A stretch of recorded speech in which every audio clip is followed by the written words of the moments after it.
Cuando entré por la puerta trasera de la corte, siguiendo a mi hijo con sus muletas, el juez se congeló en medio de su frase. Sus ojos se abrieron de par en par, como si hubiera visto un fantasma. «Dios mío, ¿eres tú? ¿Qué haces aquí?» El silencio se apoderó de la sala mientras mi nuera y su arrogante familia intercambiaban miradas de pánico. Puse mi gastado maletín de cuero sobre la mesa de defensa con un golpe seco. Ese sonido resonó como una declaración de guerra. Pero antes de seguir, confirma si ya estás suscrito al canal y escribe en los comentarios. ¿Desde dónde estás viendo este video? Nos encanta saber hasta dónde están llegando nuestras historias. 3 meses antes, jamás hubiera imaginado volver a un juzgado. Mi vida se había transformado en una rutina tranquila. Cocinar para mi hijo Miguel y mi nieta Sofía.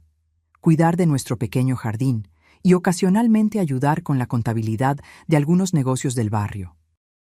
Siempre fui solo Doña Elena para todos en el vecindario.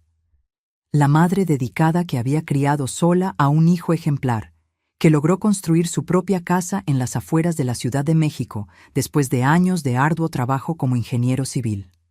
Todo cambió una tarde de jueves. El teléfono sonó mientras preparaba la cena. El capataz de la obra donde Miguel trabajaba estaba del otro lado, con la voz ahogada. «Doña Elena, ocurrió un accidente. Miguel se cayó de un andamio. Está en el hospital. Venga rápido». El mundo se vino abajo. Lo dejé todo y corrí al hospital, con el corazón a punto de salírseme del pecho. Cuando llegué, encontré a Miguel acostado en una cama, consciente, pero con los ojos vacíos. El médico me explicó la situación con una frialdad que me dio escalofríos. Miguel nunca volvería a caminar normalmente. Sus piernas habían sufrido daños graves. En el mejor de los casos, lograría moverse con muletas por el resto de su vida. Carla, mi nuera, estaba a su lado. Al principio, parecía estar lidiando bien con la situación. Abrazaba a Miguel, acariciaba su cabello y prometía que todo estaría bien. Pero a medida que los días se convertían en semanas y las semanas en meses, vi su comportamiento cambiar gradualmente. Las visitas al hospital se hicieron más cortas y espaciadas. Las llamadas telefónicas disminuyeron. Cuando Miguel finalmente regresó a casa, ella no estaba allí para recibirlo. Llegué con él en el taxi. Tuve que cargarlo sola hasta el cuarto que improvisé en la planta baja. Todo para ahorrarle la humillación de no poder subir las escaleras de la propia casa que construyó con tanto orgullo. «Mamá, ¿dónde está Carla?», fue su primera pregunta al entrar en casa. Llamó diciendo que necesitaba resolver algunas cosas, pero pronto estará aquí. Mentí, porque no tenía el valor de decirle que no contestaba mis llamadas desde hacía 2 días. Carla apareció tarde en la noche. Entró sin hacer ruido, pero yo estaba despierta en el sillón junto a la cama de Miguel. Cuando me vio, su mirada fue de pura irritación. «Pensé que ya te habrías ido a tu casa», dijo ella con frialdad. «Esta también es mi casa ahora. Miguel necesita cuidados constantes», respondí con calma, aunque por dentro mi sangre hervía.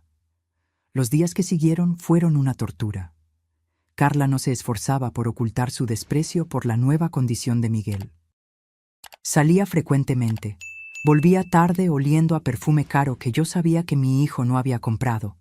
Sofía, mi nieta de apenas 7 años, notaba la tensión y se refugiaba cada vez más en mí, como si sintiera que su pequeño mundo se estaba desmoronando. Una tarde, mientras Miguel dormía, escuché a Carla hablando por teléfono en la cocina. Su voz era baja, pero yo podía escuchar perfectamente. «Sí, ya hablé con el abogado. El divorcio no será un problema.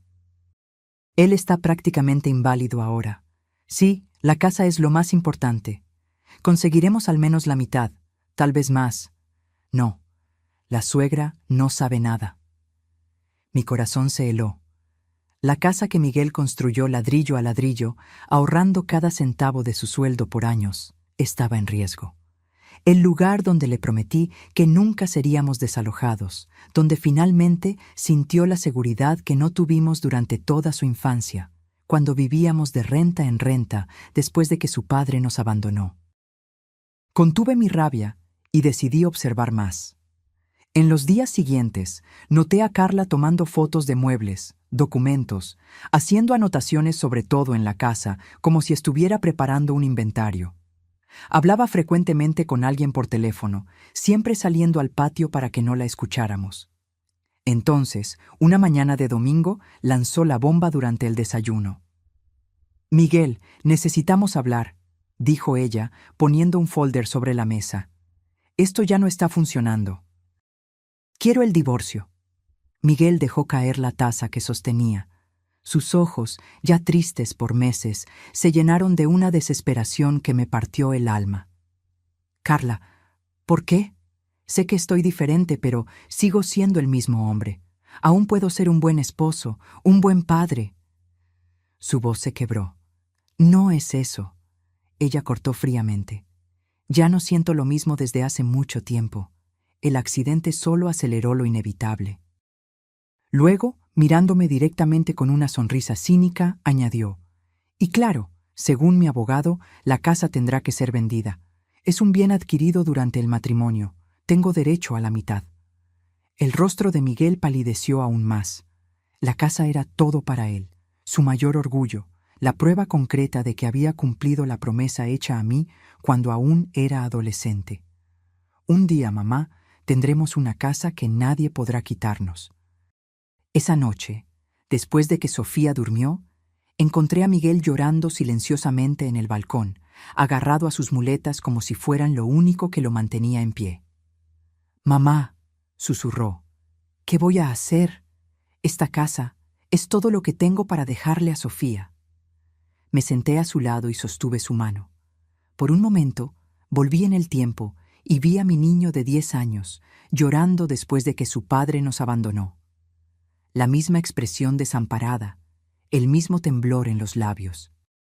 «Miguel, esta casa fue comprada antes de tu matrimonio», dije firmemente. «Tengo los documentos que lo prueban. Carla no tiene derecho a ella». Él me miró sorprendido. «¿Estás segura, mamá?» «Absolutamente. Y más aún». Dudé, pero sabía que era hora de revelar algo que mantuve oculto de él por décadas. «Yo sé cómo luchar por esto en el tribunal». A la mañana siguiente, Carla apareció con un hombre de traje caro y maletín de cuero. Lo presentó como el doctor Renato, su abogado. Se sentaron en la sala con la arrogancia de quien ya tenía la victoria garantizada. El abogado esparció papeles sobre la mesa y comenzó a explicar cómo sería el proceso de divorcio, cómo la casa sería evaluada y vendida, cómo Sofía quedaría bajo custodia primaria de Carla, considerando la condición actual del padre. Miguel se hundía cada vez más en el sillón, sus manos temblando sobre las muletas. Antes de que yo pudiera decir algo, Sofía entró en la sala. Había escuchado todo detrás de la puerta. «No quiero irme con mami. Quiero quedarme con papi y la abuela», gritó ella, corriendo a los brazos de Miguel. El rostro de Carla se contorsionó de rabia. «Sofía, no seas ridícula. Tu padre ya no puede cuidarte. Míralo. Apenas puede cuidarse a sí mismo». Esas palabras fueron como una puñalada en el corazón de Miguel. Sus ojos se llenaron de lágrimas y abrazó a Sofía como si fuera la última vez. Fue en ese momento que algo dentro de mí despertó. Algo que yo había enterrado hacía más de 30 años. Me levanté, caminé hasta mi cuarto y volví con una caja de madera antigua. Dentro de ella, un broche dorado en forma de balanza, aún brillante a pesar de los años. «Doctor Renato», dije con una calma que me sorprendió incluso a mí misma, «creo que usted está cometiendo un grave error. Esta casa fue adquirida por mi hijo antes del matrimonio. Tengo todos los documentos que lo comprueban». El abogado sonrió con desdén. «Señora, con todo respeto, la jurisprudencia actual considera bienes adquiridos incluso poco antes del matrimonio como parte del patrimonio común. principalmente si fueron usados como residencia familiar. Eso no es cierto, rebatí con firmeza. El artículo MIN 659 del Código Civil es bien claro al respecto. Su sonrisa vaciló. ¿Usted entiende de derecho? Puse el broche sobre la mesa. El símbolo de la barra de abogados brilló bajo la luz de la mañana. Más de lo que se imagina. El clima en la sala cambió instantáneamente. El doctor Renato tomó el broche, lo examinó por algunos segundos y luego me miró con una expresión diferente. Ya no había desdén, sino cautela. ¿Esto es suyo?, preguntó él. Fue mío por 20 años, antes de jubilarme. Carla rió nerviosamente. ¿Qué es esto? ¿Algún tipo de farol? ¿Usted es solo una ama de casa que hace pasteles para vender el fin de semana? Miguel me miraba con los ojos desorbitados, como si estuviera viendo a una extraña frente a él. Mamá, ¿de qué está hablando? Tomé el broche de vuelta y lo puse en mi bolsillo. Antes de que nacieras, Miguel, yo era abogada, una de las mejores de la Ciudad de México, especializada en derecho familiar. Me llamaban el Águila de la Justicia, porque nunca perdía un caso. El silencio se apoderó de la sala. Por primera vez vi un destello de miedo en los ojos de Carla. «Esto es ridículo», ella intentó desdeñar, pero su voz falló. «Si usted fuera realmente abogada, ¿por qué abandonaría todo para ser una simple ama de casa?» «Porque elegí a mi hijo», respondí simplemente. «Cuando Miguel nació y su padre nos abandonó, decidí que mi carrera ya no sería más importante que criarlo adecuadamente. Pedí licencia de la barra y me dediqué a él a tiempo completo». Miguel estaba atónito. «¿Por qué nunca me lo contaste?» «Nunca hubo necesidad», respondí con una sonrisa triste. «Quería que me vieras solo como tu madre, no como la abogada que un día fui». Me giré hacia el doctor Renato, que ahora hojeaba nerviosamente sus documentos. «Ahora, doctor, creo que necesitamos revisar todos esos papeles. Y sugiero que comencemos por los documentos de la casa, que tengo guardados y que prueban inequívocamente que fue adquirida por Miguel 2 años antes del matrimonio». Las semanas que siguieron fueron intensas. Carla, al ver que su plan inicial se había desmoronado, cambió de estrategia. Ahora luchaba por la custodia exclusiva de Sofía, alegando que Miguel, en su condición, no podía cuidar adecuadamente de su hija. Para nuestra sorpresa, consiguió un informe médico cuestionable, afirmando que Miguel sufría de depresión severa que comprometía su capacidad de cuidado parental. El médico que firmó el documento era primo del nuevo novio de Carla, como descubrimos después. Mientras tanto, yo trabajaba incansablemente para preparar nuestra defensa. Desenterré mis viejos libros de derecho, me actualicé sobre las nuevas leyes y jurisprudencias, pasé noches en vela revisando cada detalle del proceso. La sensación de estar nuevamente inmersa en el mundo jurídico era extrañamente reconfortante, como encontrar a un viejo amigo. Miguel me observaba con creciente admiración. Por las noches, mientras revisábamos documentos, él frecuentemente se detenía y simplemente me miraba con una sonrisa en los labios. «¿Qué pasa?», pregunté en una de esas noches. «Estoy tratando de imaginarte en los tribunales, enfrentando a jueces y abogados», respondió él. Debió ser increíble. Sonreí, sintiendo una punzada de nostalgia. Fue una parte importante de mi vida, pero nada comparado con criarte. ¿Por qué nunca regresaste? Después de que crecí, pudiste haber retomado tu carrera. Suspiré, mirando la pila de documentos frente a nosotras. Algunas puertas, cuando se cierran, son muy difíciles de reabrir.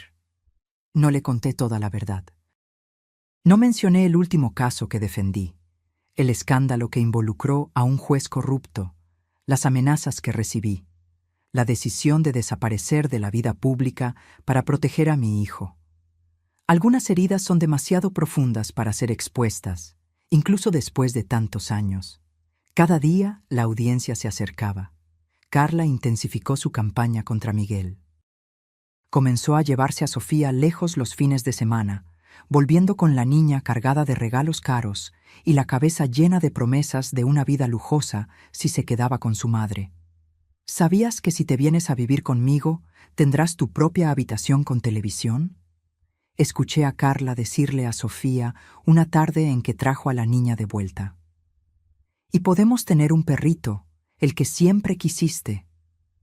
Sofía, a sus 7 años, estaba confundida con toda la situación. Una noche, la encontré llorando en su cuarto. Me senté a su lado en la cama. «¿Qué pasa, mi amor?», pregunté, secando sus lágrimas. «Abuela, mami dijo que papi ya no puede cuidarme porque está enfermo de las piernas. ¿Es eso cierto?». Mi corazón se encogió. «Claro que no, cariño. Tu padre te ama más que a nada en el mundo. Sus piernas están lastimadas, pero su corazón y su cerebro están perfectamente sanos. Y es con ellos que él te cuida, ¿entiendes?». Sofía asintió, pero aún parecía preocupada. «Pero mami dijo que si le digo al juez que quiero quedarme con papi, todos vamos a ser pobres y a perder la casa». Aquello fue como un golpe en el estómago. Carla estaba manipulando a su propia hija, preparándola para mentir en el tribunal. Abracé a Sofía con fuerza, luchando contra la rabia que crecía dentro de mí. «Sofía, escucha bien. Solo tienes que decir la verdad, siempre la verdad. Y la verdad es lo que está en tu corazón. Nadie va a quitarnos esta casa, te lo prometo». En la víspera de la audiencia recibí una llamada inesperada. Era Marcia, una antigua secretaria de la oficina donde yo trabajaba. De alguna forma, ella había descubierto que yo volvería a un juzgado después de tantos años. «Elena, no vas a creer quién será el juez de tu caso», dijo ella con la voz llena de emoción. «Alberto Méndez». El nombre cayó como una bomba. Alberto había sido mi colega en la universidad, luego un joven abogado al que frecuentemente enfrenté en casos difíciles. Nuestra rivalidad era legendaria en los círculos legales de la Ciudad de México, y ahora él sería el juez que decidiría el destino de mi hijo y nieta. «¿Aún se acuerda de mí?», pregunté, sorprendida. Marcia se rió del otro lado de la línea. «Elena, nadie olvida al águila de la justicia, especialmente no a alguien que perdió contra ti tantas veces como Alberto». Esa noche no pude dormir. Me quedé en el balcón, observando las estrellas y pensando en cómo el destino da vueltas curiosas. 30 años atrás yo enfrentaba a Alberto en tribunales abarrotados, luchando por clientes ricos y poderosos. Ahora enfrentaría nuevamente un tribunal, pero luchando por el bien más preciado que tenía, mi familia. A la mañana siguiente, ayudé a Miguel a vestirse con su mejor traje. A pesar de las circunstancias, estaba elegante, la barba bien rasurada, el cabello peinado. Sofía estaba hermosa en su vestido azul, el cabello recogido con cintas que combinaban. «Estoy nervioso, mamá», confesó Miguel mientras ajustaba las muletas. «Yo también», admití. «Pero estaremos bien. Confía en mí». Llegamos al juzgado 1 hora antes de la hora marcada. Mientras subíamos las escaleras lentamente a causa de las muletas de Miguel, divisé a Carla llegando en un auto lujoso que ciertamente no era suyo. A su lado, un hombre alto y elegante que nunca habíamos visto antes. Ella sonrió al vernos, una sonrisa fría y calculadora. «Míralos», la escuché decirle al hombre, lo suficientemente alto para que escucháramos. «Patéticos». Miguel bajó la mirada, herido. Apreté su brazo en apoyo y seguí adelante, con la cabeza erguida, guiando a mi hijo y a mi nieta dentro del tribunal donde se libraría nuestra batalla. Cuando entramos en la sala de audiencias, ya había algunas personas esperando. Carla y su abogado ya estaban allí, así como el hombre elegante que ahora descubrí ser Gustavo, su nuevo novio. Nos sentamos en el lado opuesto, yo entre Miguel y Sofía, sosteniendo las manos de los dos. Y entonces, a las 10 en punto, la puerta lateral se abrió y el juez entró. Alberto Méndez estaba más viejo, el cabello gris en las sienes, algunas arrugas marcando su rostro, pero aún tenía el mismo porte altivo que yo recordaba. Se sentó, ajustó sus anteojos y comenzó a hojear los documentos del caso. Cuando levantó los ojos para examinar a las partes presentes, su mirada pasó por Carla, por su abogado, y finalmente se posó en nosotras. Fue entonces que me vio. Sus ojos se abrieron de par en par. Dejó caer la pluma que sostenía. Por un momento pensé que iba a tener un ataque. «Dios mío», murmuró, tan bajo que casi no lo escuché. «¿Eres tú, Helena? ¿Qué estás haciendo aquí?» El silencio se apoderó de la sala. Todas las miradas se volvieron hacia mí, incluso la de Miguel, que parecía tan sorprendido como los demás por la reacción del juez. Me levanté con calma, me arreglé el blazer y respondí con una voz firme que no usaba desde hacía décadas. «Estoy aquí para defender a mi hijo, señor juez». El tribunal entero parecía haberse congelado. El juez Alberto Méndez me miraba como si estuviera viendo un fantasma. Por un momento, todos los años que pasaron desde que abandoné la abogacía desaparecieron, y éramos nuevamente los jóvenes abogados que cruzaban espadas en batallas jurídicas épicas. «Solicito un receso de 10 minutos», anunció Alberto, golpeando el martillo antes de que alguien pudiera protestar. Se levantó rápidamente y salió por una puerta lateral aún visiblemente afectado. El murmullo se apoderó de la sala inmediatamente. Vi a Carla inclinarse hacia el doctor. Renato, susurrando frenéticamente. El abogado parecía preocupado, consultando su tableta con urgencia. Miguel se giró hacia mí. «Mamá, ¿qué acaba de pasar? ¿Conoces al juez?» «Fuimos colegas hace mucho tiempo», respondí, tratando de sonar tranquila, aunque mi corazón estaba acelerado. «Competíamos mucho en el tribunal. Y por lo visto lo impresionabas», comentó Miguel, con una pequeña sonrisa formándose en sus labios por primera vez en días. Sofía tiró de mi manga. «Abuela, ¿por qué el juez se sorprendió tanto al verte?» Me agaché para quedar a su altura, porque, cariño, a veces las personas se sorprenden cuando ven a alguien del pasado. Antes de que Sofía pudiera hacer más preguntas, la puerta lateral se abrió nuevamente y Alberto regresó. Su rostro estaba más compuesto, pero sus ojos aún revelaban asombro cuando se posaban sobre mí. Se sentó, carraspeó y retomó la audiencia. Continuando. «Proceso de divorcio y custodia entre Carla Almeida y Miguel Santos», anunció, su voz ahora firme. «Veo que el demandado está siendo representado por...» Dudó por un momento. «Helena Santos». El doctor Renato se levantó inmediatamente. «Señor juez, necesitamos cuestionar la representación legal en este caso. La señora Helena Santos no posee registro activo en la barra de abogados desde hace décadas. No puede actuar como abogada». Alberto me miró, esperando mi respuesta. Me levanté con calma. «Señor juez, estoy aquí como asistente de defensa de mi hijo, no como abogada constituida. El Código de Procedimientos Civiles permite que parientes acompañen y auxilien en casos como este». Alberto asintió. «El pedido es procedente. La señora Helena puede permanecer al lado de su hijo para auxiliarlo en su defensa personal». El doctor Renato parecía frustrado, pero se sentó de nuevo. Carla me lanzó una mirada de puro odio. La audiencia prosiguió con el abogado de Carla presentando sus alegaciones. Según él, Miguel estaba incapacitado no solo físicamente, sino emocionalmente para cuidar de Sofía. Presentó el mencionado informe médico cuestionable y testimonios de testigos que afirmaban haber visto a Miguel en estado de profunda depresión, descuidando su propia salud y bienestar.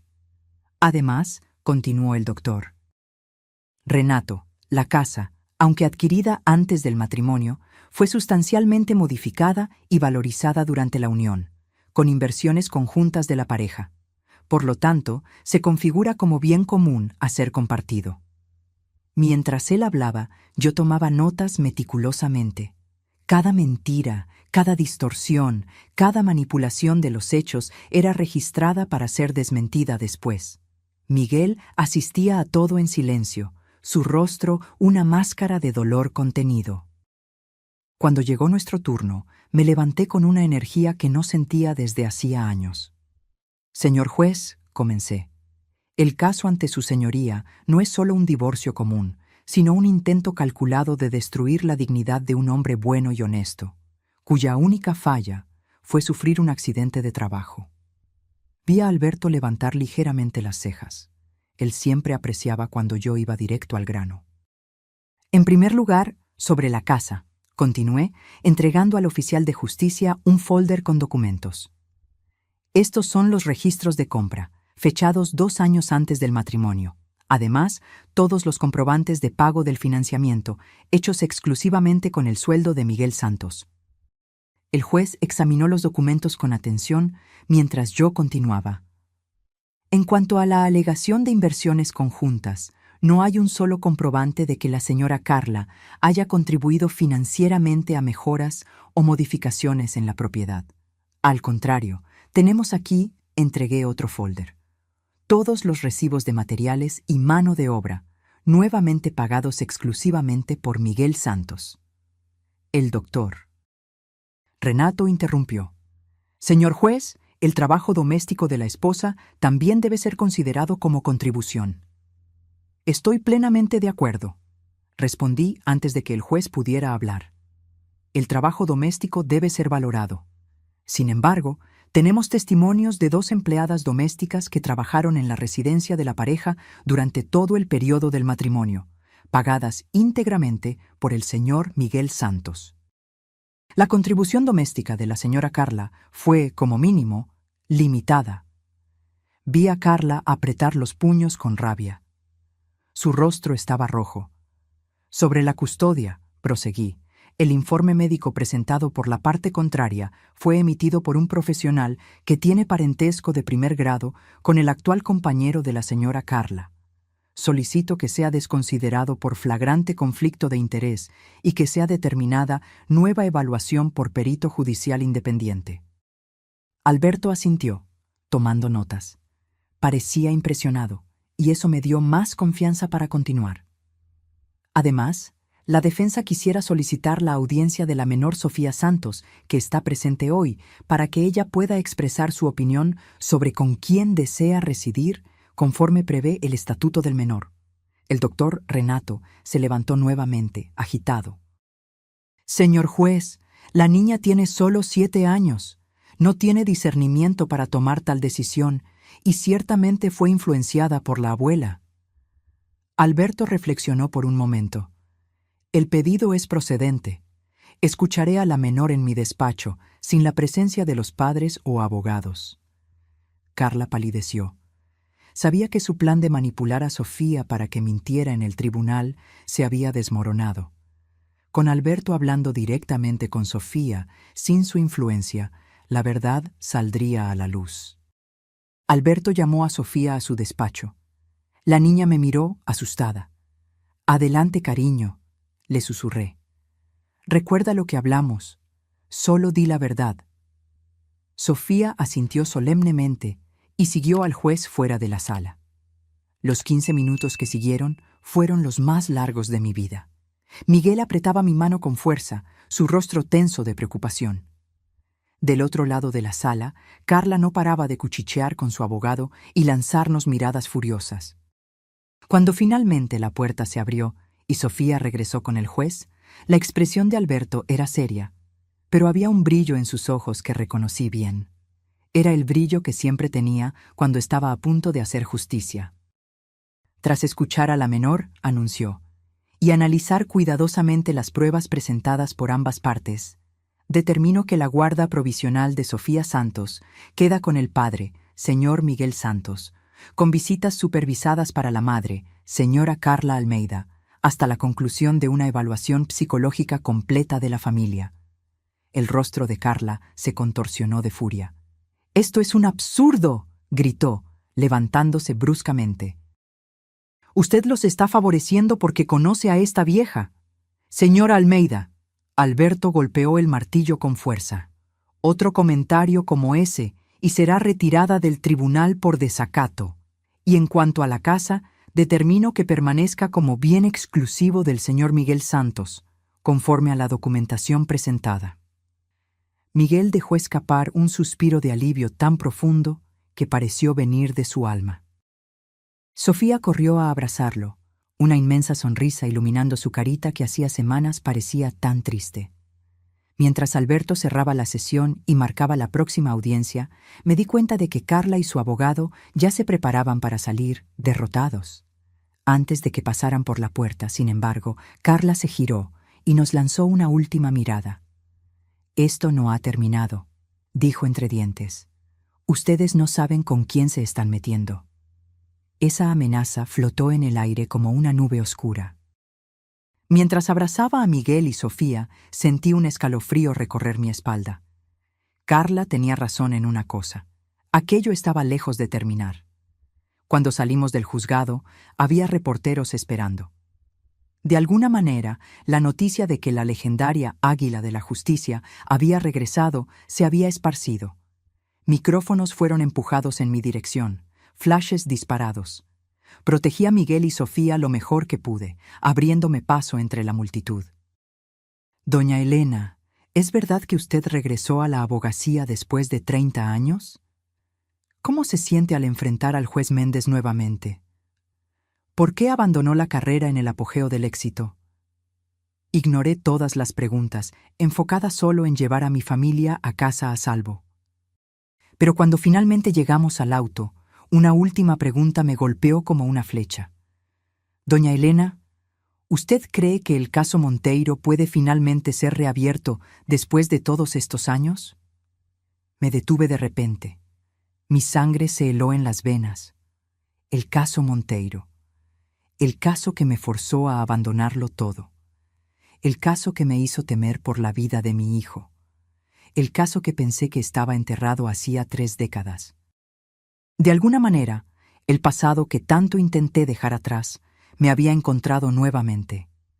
La mención al caso Monteiro me persiguió el resto del día. Mientras preparaba la cena para Miguel y Sofía, intentaba disimular mi inquietud, pero mis pensamientos estaban 30 años en el pasado. Carlos Monteiro había sido uno de los hombres más poderosos de la Ciudad de México en la década de los 90. Empresario, dueño de constructoras, desarrolladoras y, secretamente, de un imperio de lavado de dinero que se extendía por todo el país. Parecía intocable, protegido por políticos corruptos y jueces comprados, hasta que una joven abogada ambiciosa se cruzó en su camino. Yo. Fue el mayor caso de mi carrera. Representaba a la esposa de Monteiro en su divorcio, una mujer asustada que finalmente había tenido el valor de dejarlo después de años de abuso. Durante la investigación patrimonial, descubrí documentos que incriminaban a Monteiro en una red de corrupción que involucraba a jueces, fiscales y empresarios. Hice lo que creía correcto. Anexé todo al proceso y denuncié a la fiscalía. Lo que siguió fue una pesadilla. Monteiro usó todo su poder para destruirme. Sobornó al juez del caso, quien desconsideró todas las pruebas. Fui acusada de falsificación de documentos, difamación, y casi pierdo mi licencia para ejercer. Pero lo peor fueron las amenazas, notas anónimas describiendo la rutina de Miguel, entonces con solo 5 años, en la escuela. Fotografías nuestras tomadas sin nuestro conocimiento. Un mensaje claro: retrocede o sufre las consecuencias. Una noche, al llegar a casa, encontré la puerta forzada y, en el cuarto de Miguel, un oso de peluche con la cabeza decapitada. Fue cuando decidí que ningún caso valía la vida de mi hijo. Renuncié al proceso, pedí licencia de la barra de abogados y desaparecimos. Cambiamos de barrio, cambié mi apellido de vuelta al de soltera y me convertí solo en Doña Elena, la madre dedicada que hacía pasteles para complementar los ingresos. Monteiro murió hace 10 años, pero su influencia y su red de corrupción ciertamente sobrevivieron a él. Y ahora, por algún motivo, ese fantasma había resurgido. «Mamá, ¿estás bien?» La voz de Miguel me trajo de vuelta al presente. Él me observaba desde la puerta de la cocina, apoyado en sus muletas. «Sí, hijo, solo estoy cansada». Forcé una sonrisa. Fue increíble hoy, ¿sabes? Miguel se acercó, sus ojos brillando de admiración. Cuando el juez te vio, parecía que estaba viendo una leyenda viva. Sonreí, esta vez genuinamente. Alberto y yo tuvimos muchas batallas en el pasado. Él era brillante, pero muchas veces estaba del lado equivocado de la justicia. Y ahora él es juez. Miguel negó con la cabeza, incrédulo. El mundo da muchas vueltas. Sí, las da. Suspiré, pensando en cómo esas vueltas a veces nos llevan de vuelta a lugares que preferiríamos evitar. Después de la cena, cuando Sofía ya estaba durmiendo, fui a mi cuarto y abrí la caja donde guardaba los pocos recuerdos de mi vida anterior. En el fondo, escondido bajo papeles amarillentos, estaba una memoria USB que no tocaba desde hacía décadas. La única copia de las pruebas contra Monteiro y su red que yo había mantenido, por seguridad. Conecté la memoria a mi portátil antiguo y, para mi sorpresa, los archivos aún estaban allí. Fotos, documentos, grabaciones, pruebas de una corrupción sistémica que nunca salió a la luz. Nombres de jueces, políticos, empresarios, muchos aún activos, algunos en posiciones aún más poderosas hoy. Mi teléfono sonó, haciéndome saltar. Número desconocido. Contesté con hesitación. Elena. La voz del otro lado era grave, masculina, vagamente familiar. No digas mi nombre, estás en peligro. ¿Quién es? Susurré, aunque estaba casi segura. Un viejo amigo, alguien que estaba de tu lado en el caso Monteiro. La voz dudó. Necesitamos hablar, pero no por teléfono. Mañana, mediodía, Alameda Central, cerca de la estatua principal. La llamada fue terminada antes de que yo pudiera responder. Mi corazón latía tan fuerte que parecía querer salirse del pecho. Ricardo Novaes, el fiscal que me había apoyado en el caso Monteiro, antes de también ser amenazado y transferido a un pueblito en el interior. Él también había abandonado la lucha, como yo. Pero, ¿por qué buscarme ahora? Pasé la noche en vela, pensando. A la mañana siguiente, cuando Miguel despertó, le dije una mentira, que necesitaba ir al centro a resolver asuntos relacionados con el proceso. Él se ofreció a ir conmigo, pero insistí en que se quedara con Sofía. ¿Está pasando algo, mamá?, preguntó él, preocupado. Estás extraña desde ayer. Nada de qué preocuparse, mentí nuevamente, odiándome por eso. Solo nerviosa con el avance del proceso. Llegué a la Alameda Central 20 minutos antes de lo acordado. El lugar estaba abarrotado, como siempre. Elegí una banca con buena vista de la estatua principal y esperé, observando cuidadosamente a cada persona que pasaba. Puntualmente al mediodía, un hombre de cabello gris y traje sencillo se sentó a mi lado. Tardé algunos segundos en reconocer a Ricardo Novaes. Había envejecido mucho, el rostro marcado por arrugas profundas, los hombros encorvados. Elena, murmuró, sin mirar directamente hacia mí. No tenemos mucho tiempo. ¿Por qué me buscaste, Ricardo? ¿Qué está pasando? Él suspiró profundamente. Te vi en las noticias ayer. El águila de la justicia regresa, están diciendo. Y no fui el único que te vio. Un escalofrío recorrió mi espalda. ¿Quién más? Gustavo Mendonça. El nombre cayó como una bomba. Gustavo había sido el brazo derecho de Monteiro, su abogado, el hombre que orquestó toda la operación para destruirme 30 años atrás. Un hombre cruel, calculador, al que no le importaban los medios con tal de alcanzar sus fines. ¿Aún está activo?, pregunté, sintiendo la boca seca. Ricardo asintió gravemente. Más que nunca. Después de que Monteiro murió, él tomó el control de todo. La red de corrupción, los negocios ilegales, todo, y ahora es prácticamente intocable. Algo hizo clic en mi mente. Alto, elegante, alrededor de los 60 años, Ricardo me miró sorprendido. ¿Lo viste? Ayer en el juzgado, con mi nuera. Su rostro palideció. Dios mío, Elena, no es coincidencia. Debe estar usando a tu nuera para llegar hasta ti. Las piezas comenzaron a encajar. El cambio repentino de Carla, el divorcio, el intento de tomar la casa de Miguel, no era solo codicia o crueldad, era una operación cuidadosamente orquestada por Gustavo Mendonça. ¿Pero por qué? ¿Por qué ahora, después de tantos años? Ricardo, esto no tiene sentido. ¿Por qué le importaría a Gustavo lo que yo haga ahora? El caso Monteiro está muerto y enterrado hace décadas. Ricardo se inclinó más cerca. No lo está. Hace 2 meses, el Departamento de Justicia de los Estados Unidos comenzó una investigación sobre lavado de dinero internacional. Están siguiendo el mismo rastro que tú encontraste 30 años atrás, solo que ahora a una escala mucho mayor.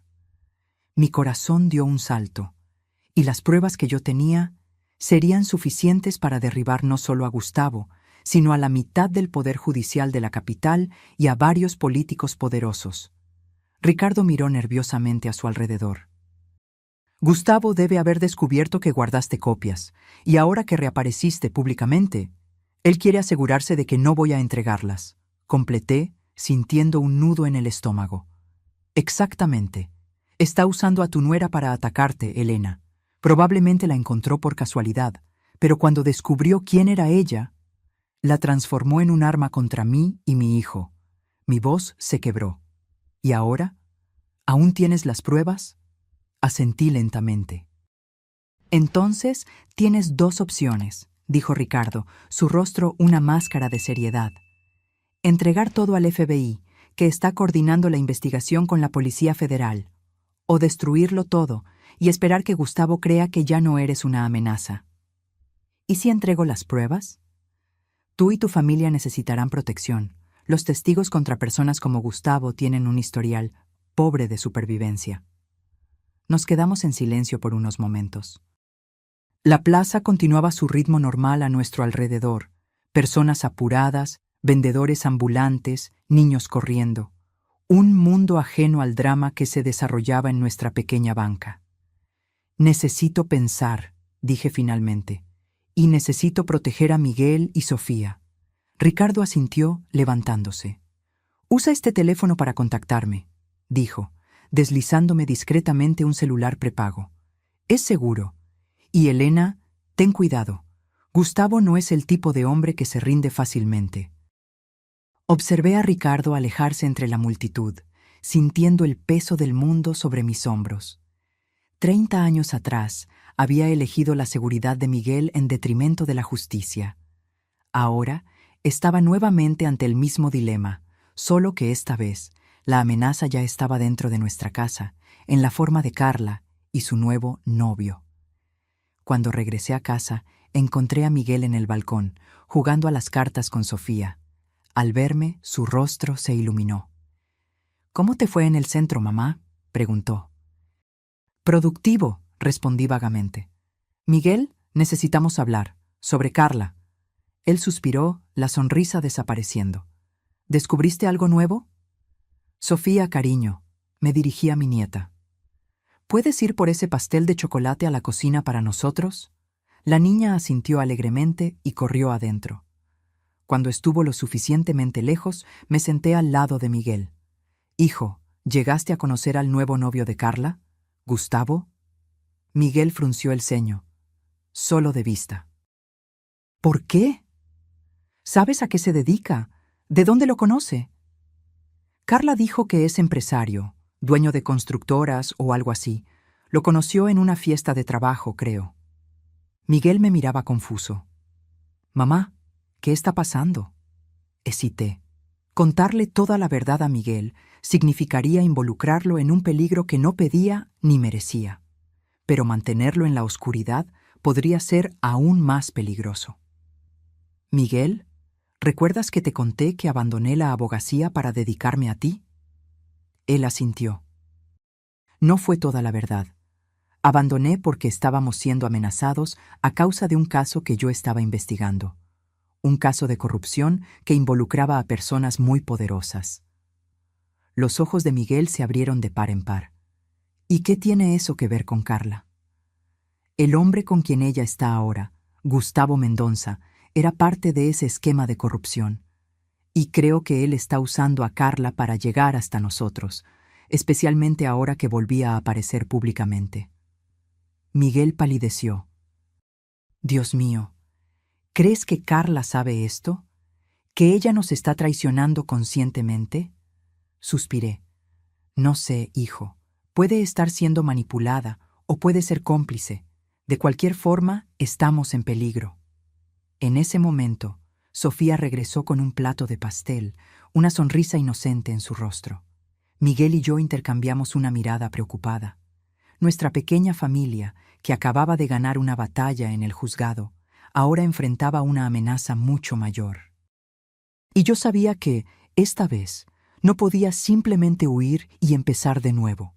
Esta vez necesitaría enfrentar a los fantasmas de mi pasado de una vez por todas. El día siguiente a mi conversación con Ricardo amaneció gris y lluvioso, como si el clima reflejara la tormenta que se formaba en nuestra vida. Después de una noche sin dormir, tomé una decisión. No huiría más. Era hora de enfrentar a Gustavo Mendonça y acabar con esta amenaza de una vez por todas. Miguel, llamé a mi hijo mientras él tomaba café. Necesito que tú y Sofía pasen algunos días en casa de la tía Marcia. Miguel me miró perplejo. ¿Por qué? ¿Qué estás planeando, mamá? Es solo una precaución, respondí, tratando de sonar casual mientras preparaba el café. Las cosas pueden complicarse en los próximos días, y prefiero que ustedes estén lejos. Miguel puso la taza en la mesa con fuerza. Ya no somos niños, mamá. No voy a huir y dejarte enfrentar esto sola. Miguel, por favor, mi voz falló. No es por mí, es por Sofía. Ella necesita estar segura. Él dudó mirando a su hija que jugaba inocentemente en la sala. Finalmente, asintió. Está bien. Llevaré a Sofía con la tía Marcia, pero regresaré de inmediato. No, tú. No discutas, mamá. Me interrumpió, una firmeza en su voz que me recordó a su padre en sus raros momentos de valor. Tú sacrificaste todo por mí. No voy a dejarte sola ahora. Tragué saliva, sintiendo una mezcla de orgullo y miedo. Mi hijo había crecido más de lo que yo me daba cuenta. Acepté a regañadientes. Después de que Miguel salió con Sofía, fui a mi cuarto y recuperé la memoria USB. La conecté al portátil y comencé a organizar las pruebas metódicamente, como en los viejos tiempos de la abogacía. Separé documentos, fotos, grabaciones, todo lo que pudiera ser útil para la investigación del FBI. Hice copias y las almacené en diferentes dispositivos, incluyendo una cuenta de correo electrónico anónima que creé especialmente para eso. El teléfono prepago que Ricardo me había dado sonó. Era él. Elena, conseguí contacto con el agente del FBI responsable de la investigación. Quiere reunirse contigo esta noche. ¿Dónde? En el Hotel Continental, a las 8 p.m., cuarto 512. Ve sola y no le digas a nadie. Estaré allí, respondí, sintiendo una mezcla de alivio y aprensión. La tarde pasó lentamente. Miguel regresó según lo prometido, y pasamos las horas siguientes revisando los documentos juntos. Le conté todo sobre el caso Monteiro, sobre las amenazas, sobre por qué realmente abandoné la abogacía. Él escuchó en silencio, sus ojos abriéndose de par en par, ocasionalmente con las revelaciones. ¿Por qué no me lo contaste antes?, preguntó cuando terminé. Quería protegerte, respondí sinceramente. Quería que tuvieras una vida normal, sin miedo. Miguel negó con la cabeza, una sonrisa triste en sus labios. Renunciaste a todo por mí. Tu carrera, tu identidad, todo. Y lo haría de nuevo, respondí, sosteniendo su mano. Eres lo mejor que me ha pasado en la vida, Miguel. A las 7:30 p.m. salí para encontrarme con el agente del FBI. Miguel insistió en acompañarme hasta el hotel, a pesar de la dificultad con las muletas. Lo dejé en el vestíbulo, prometiendo volver en una hora. Subí hasta el 5º piso, mi corazón latiendo fuerte. El pasillo estaba desierto y silencioso. Me detuve frente al cuarto 512 y llamé suavemente. Nadie respondió. Llamé de nuevo, más fuerte. Silencio. Un escalofrío recorrió mi espalda. Algo andaba mal. Intenté el picaporte y, para mi sorpresa, la puerta no estaba cerrada. La abrí lentamente, preparada para retroceder si era necesario. El cuarto estaba oscuro. Tanteé la pared en busca del interruptor y encendí la luz. Lo que vi me hizo congelar. Ricardo estaba tirado en el suelo, un charco de sangre extendiéndose bajo su cuerpo. Corrí hacia él, pero un rápido toque en su cuello confirmó mi temor. No había pulso. Ricardo estaba muerto. Antes de que pudiera procesar el horror de la escena, escuché un ruido detrás de mí. Me giré rápidamente. Gustavo Mendonça estaba parado en la puerta del baño, una sonrisa fría en su rostro envejecido, pero aún cruel. Elena Vieira, dijo lentamente, saboreando mi antiguo nombre. O debo decir, Águila de la Justicia, ¿cuánto tiempo? Me levanté lentamente, manteniendo los ojos fijos en él. No había señal de arma, pero eso no significaba que no estuviera armado. Gustavo, respondí, manteniendo mi voz firme a pesar del miedo. ¿Por qué no me sorprende que estés detrás de todo esto? Él se rió, un sonido áspero y sin humor. Los viejos hábitos son difíciles de abandonar, al igual que las viejas amenazas. Sus ojos se entrecerraron. Debiste haber permanecido olvidada, Elena.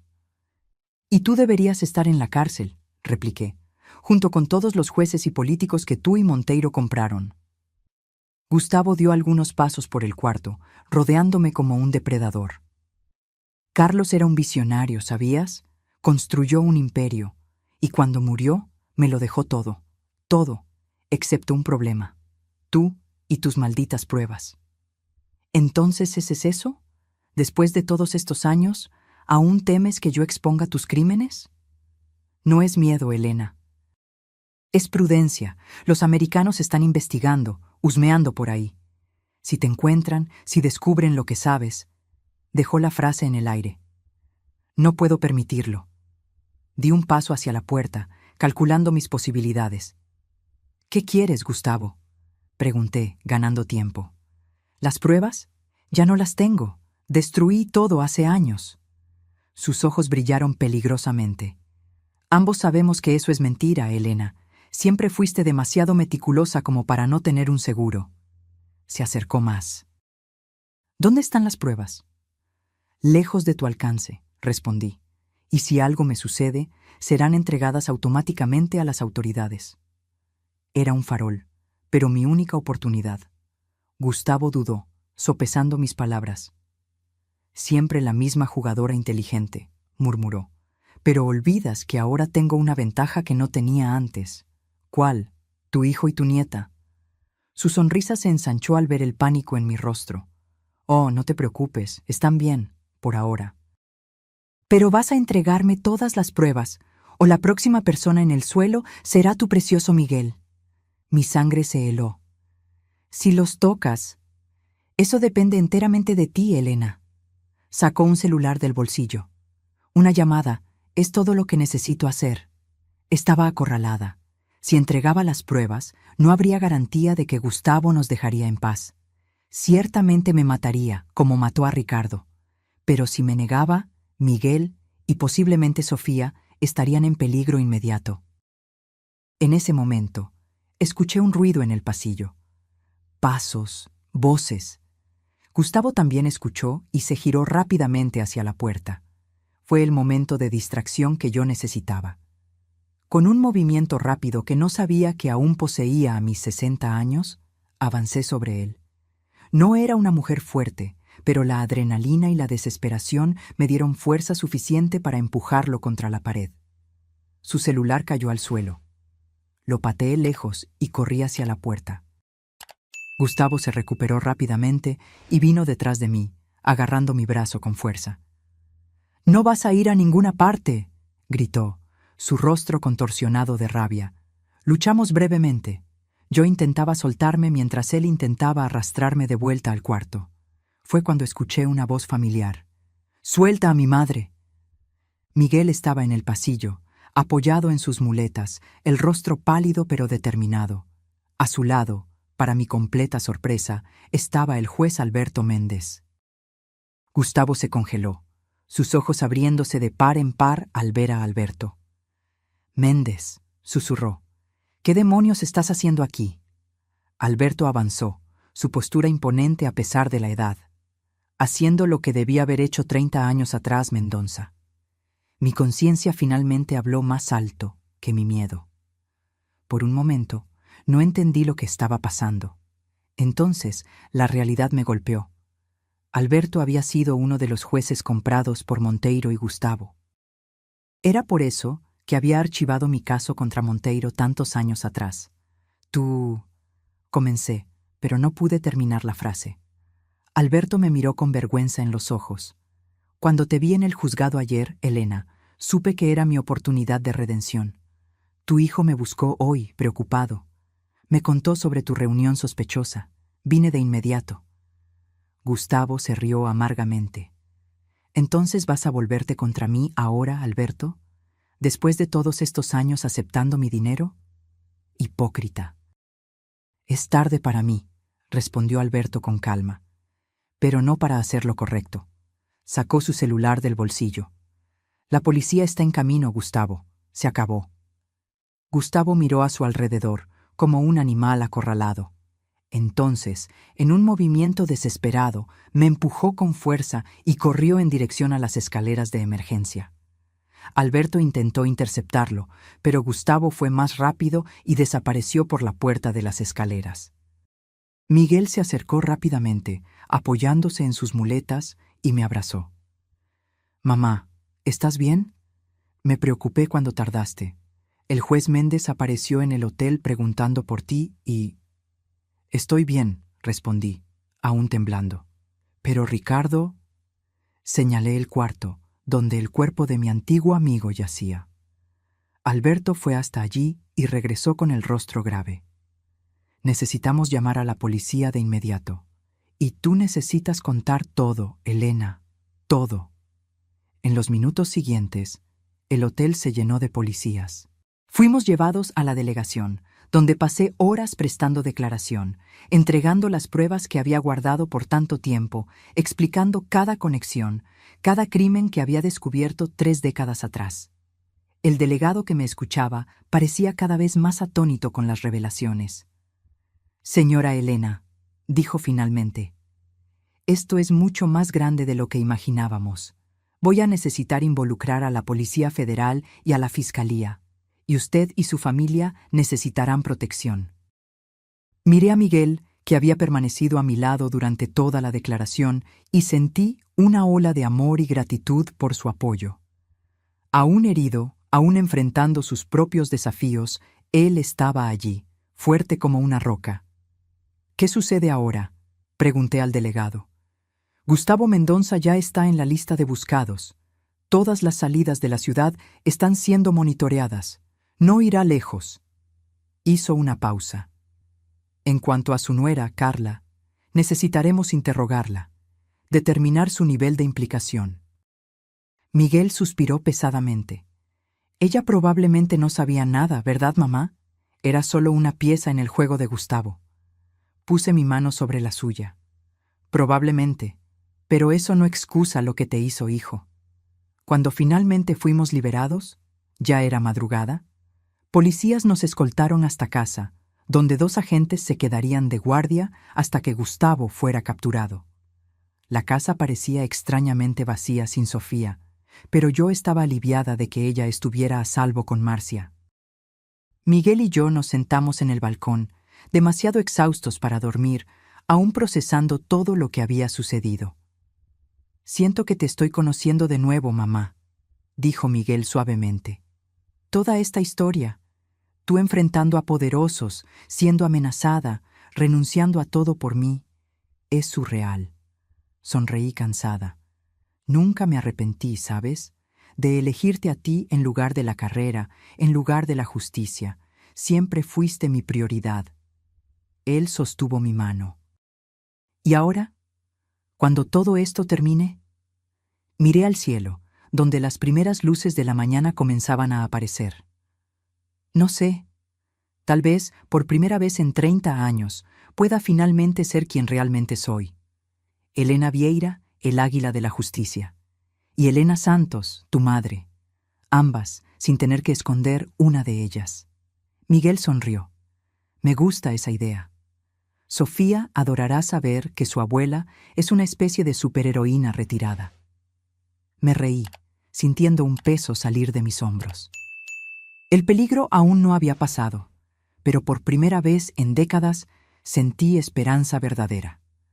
No solo de sobrevivir, sino de vivir plenamente, sin miedo, sin secretos, y, tal vez, de finalmente hacer justicia. Los días que siguieron fueron un torbellino. La noticia de la detención del juez Alberto Méndez, que se entregó voluntariamente para colaborar con las investigaciones, y la cacería de Gustavo Mendonça acapararon los titulares de todos los periódicos. Mi nombre, que había sido olvidado por 3 décadas, resurgió con fuerza total. Águila de la Justicia regresa y desmantela esquema de corrupción que sobrevivió por 30 años. Reporteros rodeaban nuestra casa día y noche, mantenidos a distancia por los policías que nos daban seguridad. Miguel, Sofía y yo vivíamos prácticamente aislados, saliendo solo para declaraciones o cuando era absolutamente necesario. Al 4.º día después de los eventos en el hotel, recibimos la noticia. Gustavo Mendonça había sido capturado intentando huir a Paraguay. La ola de alivio que sentí fue indescriptible.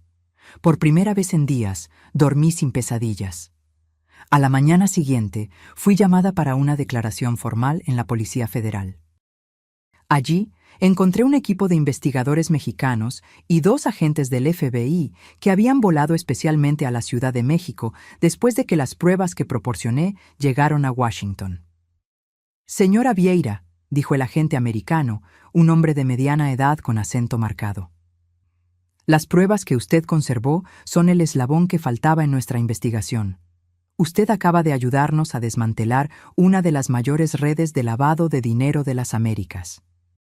30 años después, comenté con una sonrisa triste, supongo que más vale tarde que nunca. La delegada de la Policía Federal, una mujer de mirada firme llamada Doctora Renata, añadió. Basándonos en sus pruebas y en la colaboración del juez Méndez, ya conseguimos órdenes de arresto para 3 magistrados, 2 fiscales y un senador. Esto es solo el comienzo. ¿Y qué hay de Carla?, pregunté, pensando en Miguel y Sofía. Mi nuera. La doctora Renata consultó algunas anotaciones. Se comprobó que ella no tenía conocimiento de las actividades criminales de Gustavo Mendonça. Él la manipuló como hizo con tantos otros. Sin embargo, hizo una pausa, mirándome directamente. Las grabaciones que usted proporcionó, donde ella instruye a la menor a mentir en el tribunal, configuran delito de alienación parental. Responderá por ello. Asentí, con sentimientos encontrados. No le deseaba mal a Carla, a pesar de todo. Había herido a Miguel profundamente, intentado quitarnos nuestro hogar, pero en el fondo era solo otra víctima de Gustavo, manipulada por promesas de una vida lujosa. Cuando regresé a casa esa tarde, encontré a Miguel y Sofía en el balcón. Mi nieta corrió a abrazarme tan pronto me vio. «Abuela, papi dijo que eres una heroína, que atrapaste a hombres malos». Me reí, abrazándola con fuerza. No soy exactamente una heroína, cariño. Solo hice lo que tenía que hacerse. Miguel sonrió, apoyado en sus muletas. Para nosotros lo eres. Siempre lo has sido. Esa noche, mientras Sofía dormía, Miguel y yo conversamos largamente sobre el futuro. Las investigaciones continuarían por meses, tal vez años. Nuestras vidas nunca volverían a ser las mismas. Estoy pensando en volver a la abogacía, le confesé, casi avergonzada por admitir ese deseo a mis 60 años. Reactivar mi licencia. Miguel asintió, sin sorpresa. Sabía que dirías eso. Vi cómo tus ojos brillaban en el tribunal, mamá. Era como si hubieras reencontrado una parte perdida de ti misma. Es una locura, ¿verdad? A mi edad, empezar de nuevo. Él sostuvo mi mano. Nunca es tarde para ser quien realmente eres, mamá. Tú me enseñaste eso. 3 meses después, recibí la noticia que cambiaría una vez más el curso de mi vida. La Fiscalía, reconociendo mi papel crucial en el desmantelamiento del esquema de corrupción, me invitó a integrar una fuerza de tarea especial como consultora. No era exactamente volver a la abogacía, pero era un reconocimiento del águila de la justicia que pensé haber enterrado décadas atrás. Acepté de inmediato. Mi primer día en la nueva función coincidió con la audiencia final del divorcio de Miguel y Carla. La guarda de Sofía había sido definitivamente concedida a Miguel, con derecho a visitas supervisadas para Carla después de que ella cumpliera servicio comunitario por el intento de alienación parental. Cuando entré en el tribunal esa mañana, ya no era la madre desesperada tratando de proteger a su hijo. Era Elena Vieira, el águila de la justicia, con la cabeza erguida, sin miedo a mostrar quién realmente era. El caso fue rápido. La nueva juez, una mujer joven y seria, confirmó la sentencia anterior. La casa permanecería íntegramente con Miguel, y él tendría la guarda de Sofía. Carla, sentada al otro lado de la sala, parecía una sombra de la mujer arrogante que había sido meses antes. Nuestras miradas se cruzaron brevemente, y vi arrepentimiento en sus ojos. Cuando salimos del juzgado, una mujer joven se me acercó tímidamente. Parecía tener poco más de 20 años. Cargaba un folder lleno de papeles y me miraba con admiración mal contenida. «¿Señora Vieira?» Disculpe molestarla. Mi nombre es Julia. Soy estudiante de Derecho y... Bueno, su historia me inspiró profundamente. Ella dudó, nerviosa. Estoy escribiendo mi tesis sobre mujeres que desafiaron sistemas corruptos en la justicia mexicana. ¿Usted aceptaría concederme una entrevista? Miré a aquella joven, viendo en ella el reflejo de lo que yo había sido décadas atrás.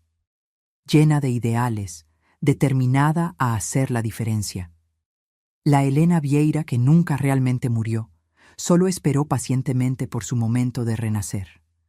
Sería un honor, respondí sonriendo.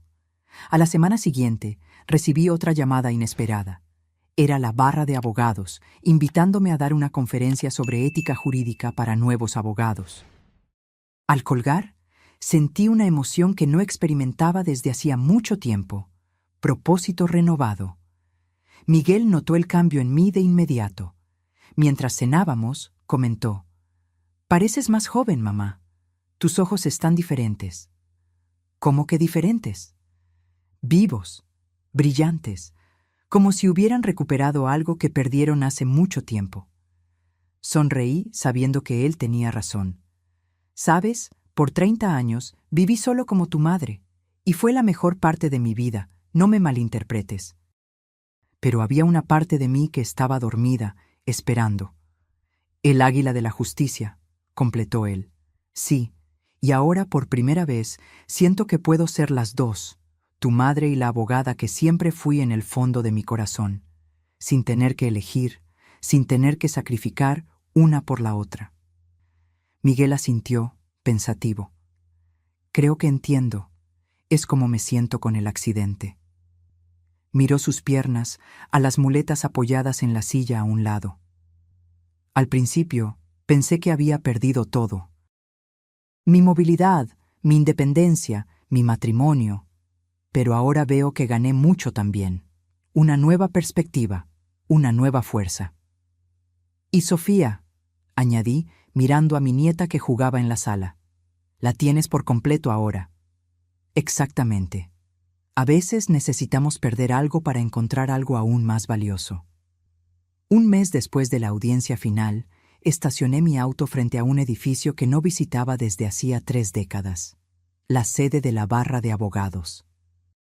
Venía a regularizar mi situación, a reactivar oficialmente mi licencia para ejercer. La joven asistente me miró con curiosidad cuando mencioné mi nombre. «¿Elena Vieira? ¿El águila de la justicia?»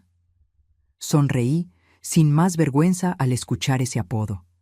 «Sí, soy yo». «Es un honor conocerla, señora. Mi madre siempre hablaba de usted. Ella también es abogada. Mientras llenaba los formularios necesarios, reflexioné sobre cómo la vida da vueltas. 30 años atrás, dejé este lugar con el corazón pesado, creyendo que nunca volvería. Hoy, regresaba no como una derrotada, sino como una sobreviviente. De camino a casa, me detuve frente a la obra donde Miguel había sufrido su accidente. El lugar ahora albergaba un edificio comercial casi concluido. Pensé en cómo aquella tragedia había desencadenado una serie de eventos que, aunque dolorosos, acabaron liberándonos.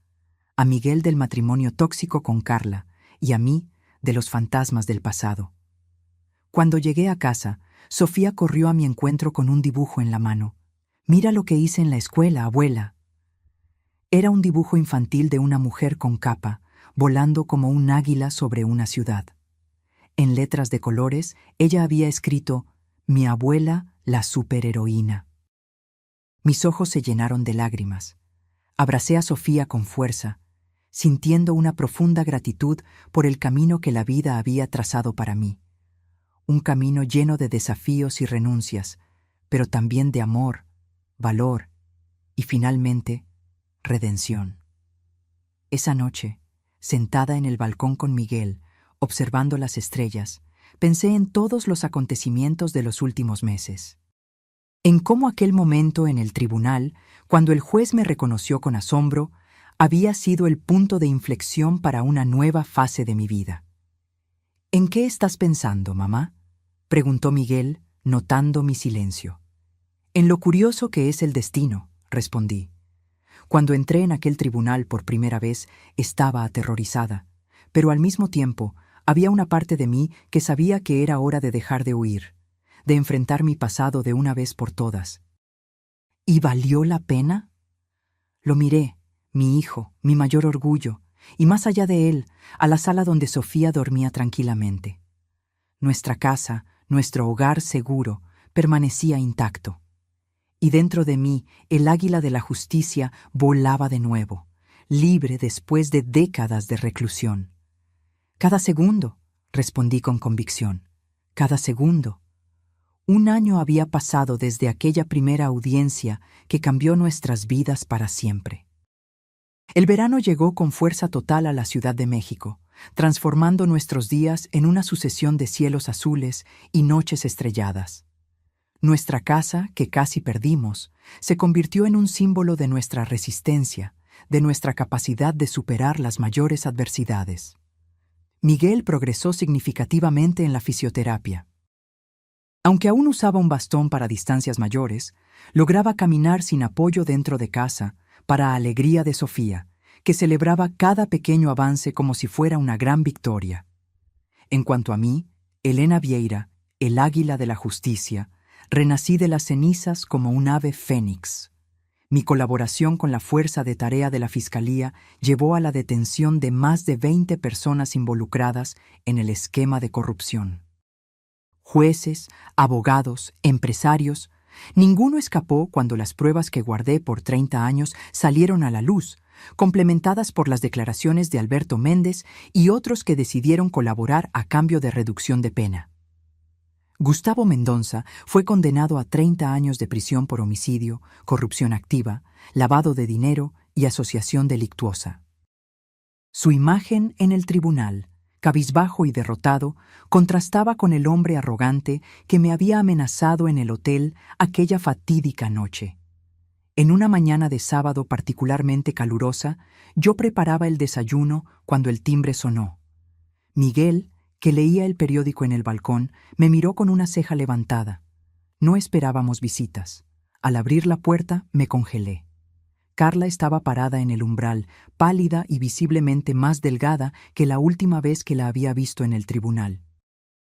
Vestía ropa sencilla, sin los adornos lujosos que solía lucir cuando aún estaba casada con Miguel.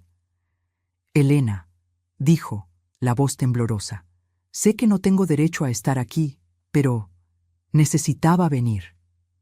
Hesité.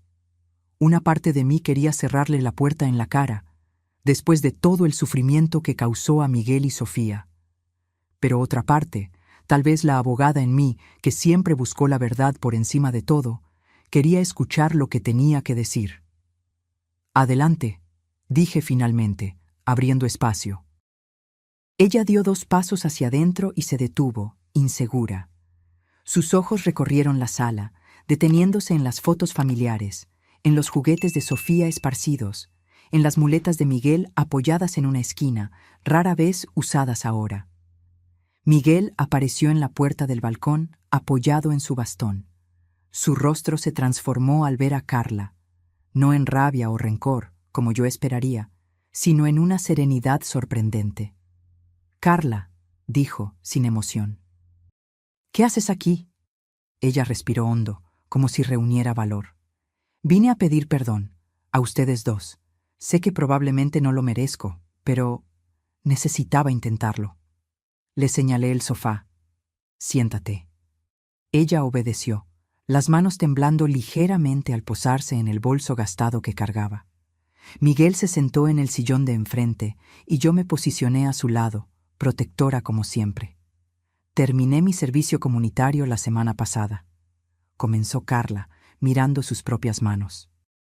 «Fueron 6 meses trabajando con niños con discapacidad, niños como Miguel quedó después del accidente». Ella levantó los ojos, llorosos. Al principio lo odiaba. Pensaba que era injusto tener que estar allí por culpa de ustedes, pero entonces algo cambió. Vi a esos niños, algunos en situaciones mucho peores que la tuya, Miguel, y aún así felices, determinados, llenos de vida. Vi a sus padres, cómo luchaban a diario, cómo se dedicaban. Su voz se quebró. Y me di cuenta de lo horrible que fui, lo egoísta y cruel que fui cuando más me necesitabas. Miguel permaneció en silencio, su rostro una máscara impenetrable. Carla continuó. Cuando conocí a Gustavo, estaba vulnerable, resentida con la vida, con el accidente, con todo. Él me mostró un mundo de lujo, de facilidad.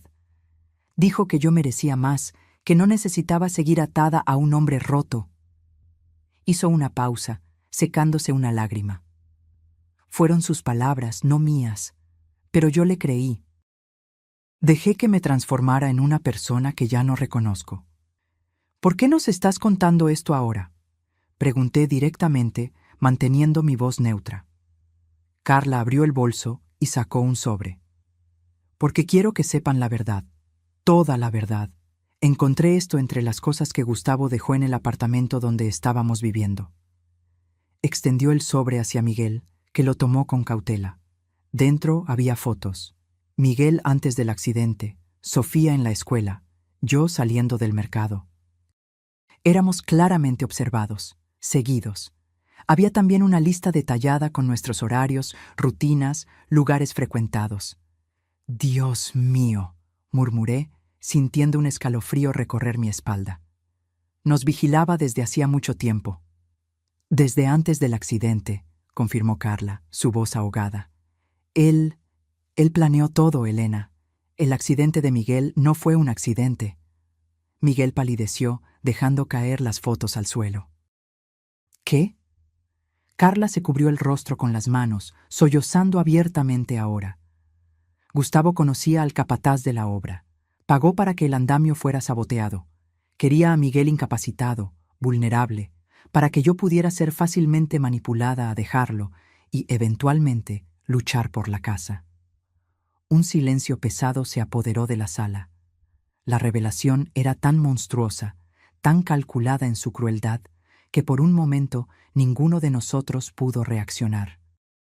«¿Por qué?», preguntó Miguel finalmente, su voz poco más que un susurro. «¿Por qué nuestra casa era tan importante para él?». Carla se secó las lágrimas.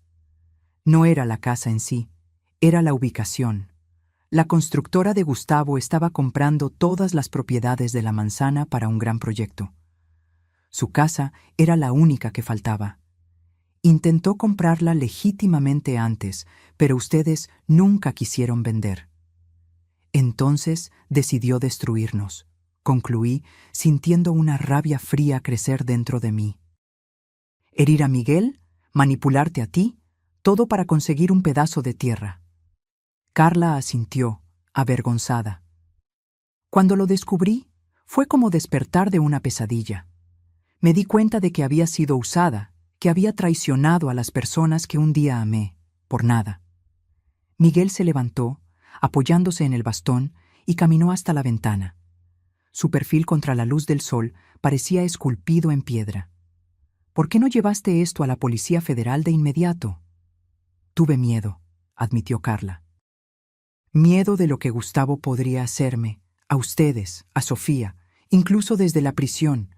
Tiene conexiones en todas partes. Hizo una pausa, pero después del servicio comunitario, después de ver lo que hice, ya no podía vivir con este secreto. Necesitaban saber la verdad. Miré las fotos esparcidas en el suelo. Cada imagen era una prueba de la obsesión enfermiza de Gustavo, de su determinación en destruirnos, pero también eran prueba de que él había fallado.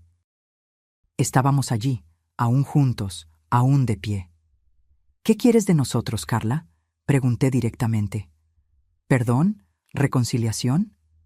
Ella negó con la cabeza. No estoy aquí pidiendo nada, solo pensé que merecían saber la verdad. Dudó, luego añadió en voz baja. Y quería que Sofía supiera que, a pesar de todo, la amo, que nunca dejé de amarla, incluso cuando hice todo mal. Miguel finalmente se giró de la ventana. Su rostro estaba sereno, aunque sus ojos reflejaban el dolor de la traición recién descubierta. Sofía está en casa de una amiga hoy, pero podemos hablar sobre un nuevo arreglo para tus visitas, sin supervisión tal vez. Carla lo miró con sorpresa. ¿Después de todo lo que hice?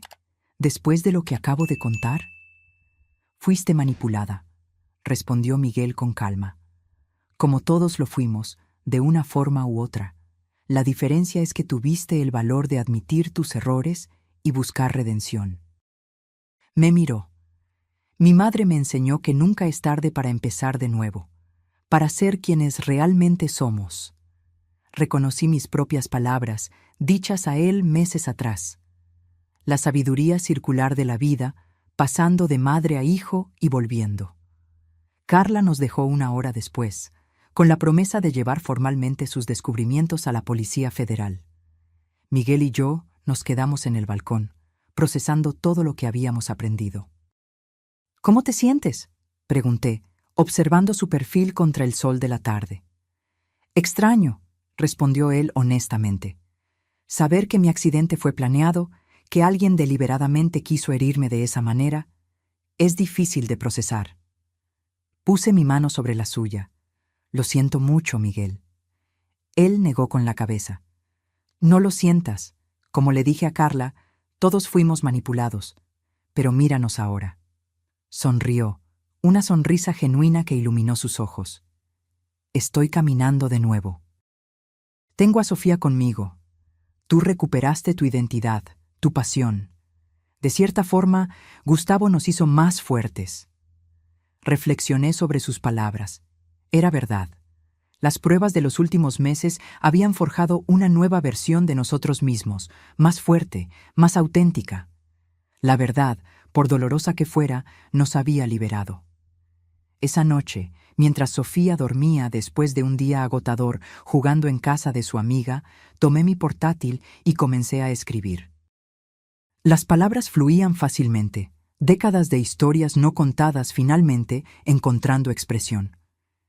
¿Qué estás escribiendo?, preguntó Miguel, deteniéndose detrás de mí. Mis memorias, respondí. La historia del Águila de la Justicia, del caso Monteiro hasta ahora. Él sonrió. ¿Vas a contarlo todo, incluso las partes difíciles? Especialmente las partes difíciles, confirmé. La verdad completa, finalmente. 2 semanas después, recibimos otra visita inesperada. La doctora. Renata, la delegada de la Policía Federal, vino personalmente a informarnos que, basándose en las pruebas proporcionadas por Carla, Gustavo Mendonça enfrentaría nuevas acusaciones, intento de homicidio contra Miguel y conspiración. No volverá a ver la luz del día, garantizó. El imperio que construyó se está desmoronando por completo. Cuando se preparaba para irse, me entregó un sobre oficial. La Fiscalía quisiera oficializar su posición en la Fuerza de Tarea, señora Vieira. Ya no como consultora, sino como fiscal especial para casos de corrupción. Su experiencia y conocimiento son invaluables para nosotros. Miré el sobre, sorprendida y emocionada. Era más de lo que jamás esperaría a mis 60 años. Una oportunidad no solo de retomar mi carrera, sino de elevarla a un nivel que ni en mis días más ambiciosos de juventud había imaginado. Es un honor, respondí, aceptando el sobre. Haré lo mejor que pueda. Cuando la doctora Renata salió, Miguel me abrazó con fuerza. Estoy tan orgulloso de ti, mamá.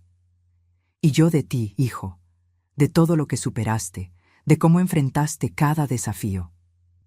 Esa noche, sentados en el balcón bajo un cielo estrellado, reflexioné sobre el increíble viaje que habíamos recorrido, de la desesperación a la esperanza, de la derrota a la victoria.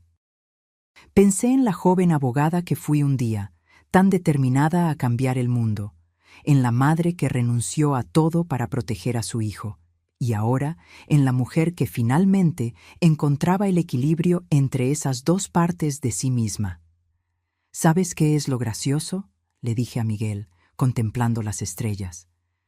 Por años pensé que había perdido al águila de la justicia para siempre, que esa parte de mí había muerto cuando elegí ser solo tu madre. ¿Y no fue así? No. Solo se durmió, esperando el momento justo para despertar. Y cuando aquel juez me vio entrar en el tribunal, cuando sus ojos se abrieron de par en par en reconocimiento, fue como si el tiempo hubiera vuelto, como si yo nunca me hubiera ido realmente. Miguel sonrió. Creo que, en el fondo, siempre supe que había más en ti que solo doña Elena. La manera en que enfrentabas los problemas, cómo nunca aceptabas injusticias, cómo siempre sabías exactamente qué decir en situaciones difíciles. Tal vez no necesitemos elegir quiénes somos, reflexioné. Tal vez podamos ser muchas personas a la vez. Madre, abogada, amiga, guerrera. Heroína, completó Miguel con una sonrisa cariñosa. No olvides, heroína. Me reí, emocionada. ¿Sofía te contagió esa idea? En realidad, fue al revés. Yo siempre supe que eras una heroína, mucho antes que ella. Abracé a mi hijo con fuerza, sintiendo una inmensa gratitud por la vida que teníamos ahora. Nuestra casa permanecía intacta, nuestra familia más fuerte que nunca. Las cicatrices, tanto las visibles en las piernas de Miguel como las invisibles en nuestras almas, no habían desaparecido, pero ya no dolían como antes. Se habían transformado en marcas de honor, testigos de nuestra resistencia. Y yo, Elena Vieira, el águila de la justicia, finalmente volaba de nuevo, libre y sin miedo, exactamente como debía ser.